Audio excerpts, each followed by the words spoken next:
Alright, chapter 4 is entitled The Oddness Gets Odder, which is, as you may already know, a nice continuation of the previous chapter, which was called just regular old Oddness. Now this is the Oddness Gets Odder. It's the intensity is clearly increasing at an exponential rate. So yeah, let's just get on with it. What is it? There's an author's note. It says, "Oof, this chapter turned out longer than I expected, but I guess it turned out this way because there needed to be more interactions for Ness and Paula to compensate for their lack of screen time in the previous chapters." Oh great, it's long. That's really wonderful. Let me just have a look at that.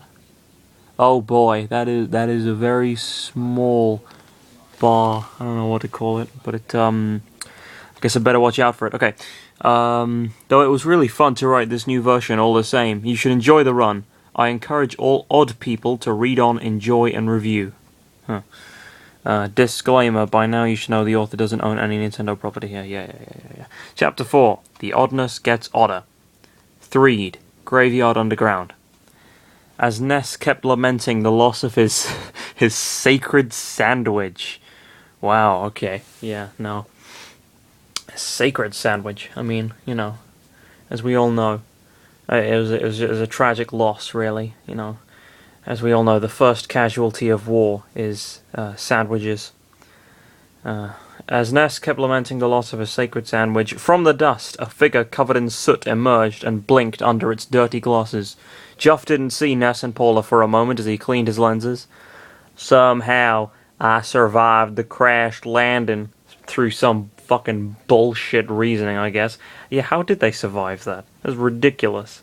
There was a massive drop and they just fucking plummeted straight through the ground into an underground graveyard, and yet they're still alive? That's some bullshit. Alright, so somehow I survived the crash landing, he commented to himself. I do not want to go through that again. Who's that?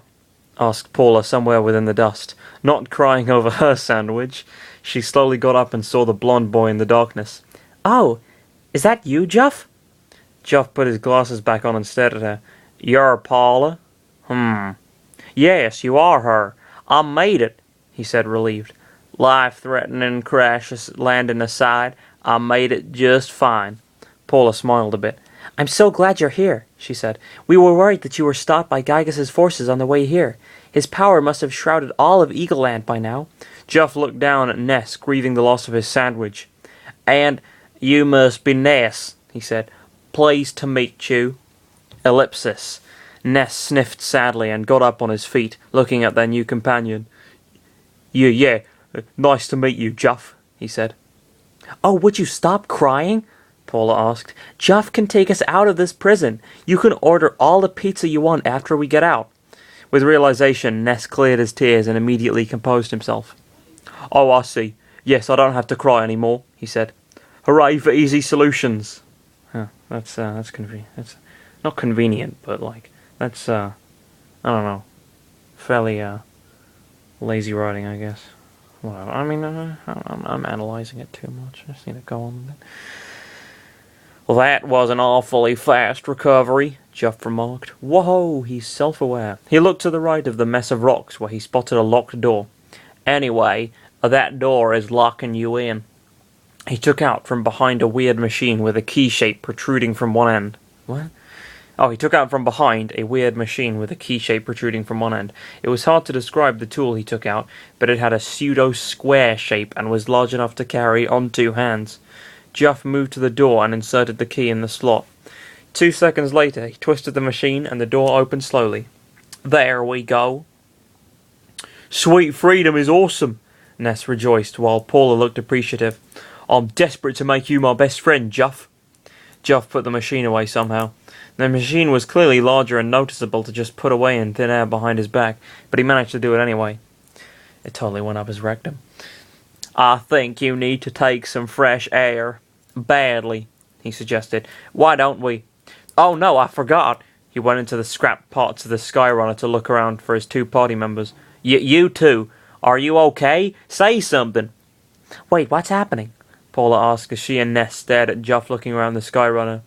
She got her answer when she heard an angry growl coming from the wreckage of the Skyrunner. The ship wasn't completely totaled. The spherical design was spared for the most part, so the interior of the ship was still standing somewhat.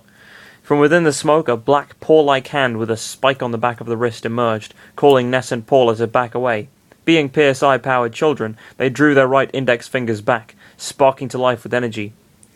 There was a monster in there! Juff, how could you come here with a monster? I didn't, Juff said. I would have been dead by now if I did. Possibly. Anyway, don't attack him. As Ness and Paula processed this bit of info, Lucario emerged from the wreckage with a low growl, holding his panicked trainer close to his chest with an arm. Because Lucario was a very imposing creature new to the children, they sweated a bit, thinking that Juff was kidding about not bringing a monster. Why would he kid about that? When they saw the Pokemon's owner being clutched to his chest for protection, they lowered their sparking fingers in confusion. This isn't Twilight. They're not sparkling. What's going on here? Paula asked, not completely sold on the idea with a spiked monster inside the cave. What? Chris! Lucario suddenly spoke, getting their attention. The aura wielder was thankful to feel strong aura from his trainer, as evidenced by his coughing. Oh, it's so good to know you're okay. Blah! Chris coughed loudly, his and Lucario's body covered in dirt and black soot. I'm alive! Oh my god, I'm alive! Ness blinked once the two fixed their gazes on him. Hi? He said, on them rather. Chris was shocked to know that he found the first smasher of the group. Juff was just a small preview of what was to come, but Ness was more important than the blonde. Now the hard part to let them come with them was the current event taking place in the cave. Hi, Chris said shyly. You're Ness, right? Juff told us about you and Paula. Ellipsis. Paula sighed and turned to Juff. Juff, why did you bring people in here? She asked. I mean, Lucario is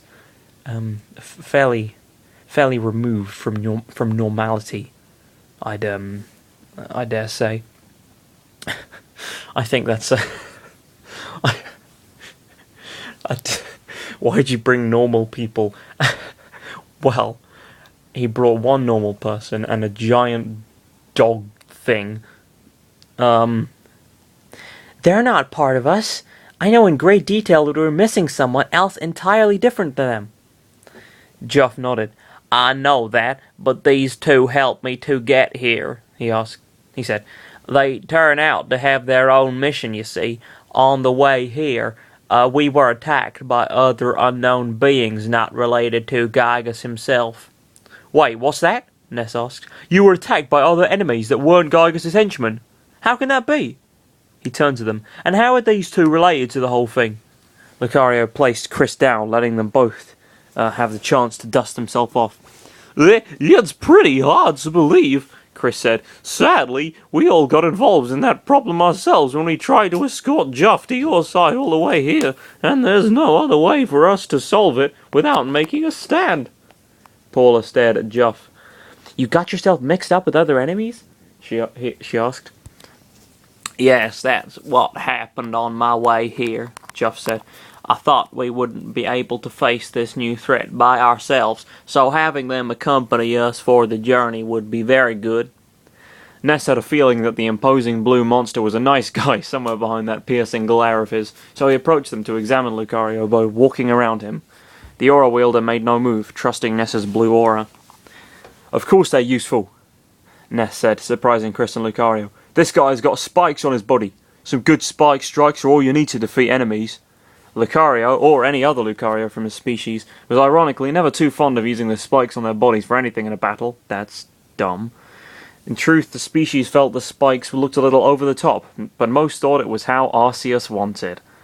Oh, nice intertextual reference there. Using the spikes in battle was a clear sign that a Lucario would stoop so low as to inflict heavy damage on their opponents with the lethal weapons. I never use these spikes for battle, Lucario said with a serious look. Really now? Then I don't know how you helped Juff cross winters, Ness said. You look pretty slim. Thin. Skinny even. No muscle whatsoever. You just look tough to me. Oh boy, Chris thought as he looked up at Lucario. Feeling extremely insulted, even more so with the muscle fact, Lucario struck the ground with a clean fist, causing a fissure to run up a good 40 feet from the floor, over the wall, and into the ceiling right above him. Jeez, this guy's got some anger issues. Ness and Chris felt the small trembling shaking of the floor as they gulped in unison. Lucario, careful, Chris scolded. That could have caused a cave-in. Lucario gasped and took his fist back, standing back up at full height. Sorry, I was a little ticked off, he said. No fucking shit.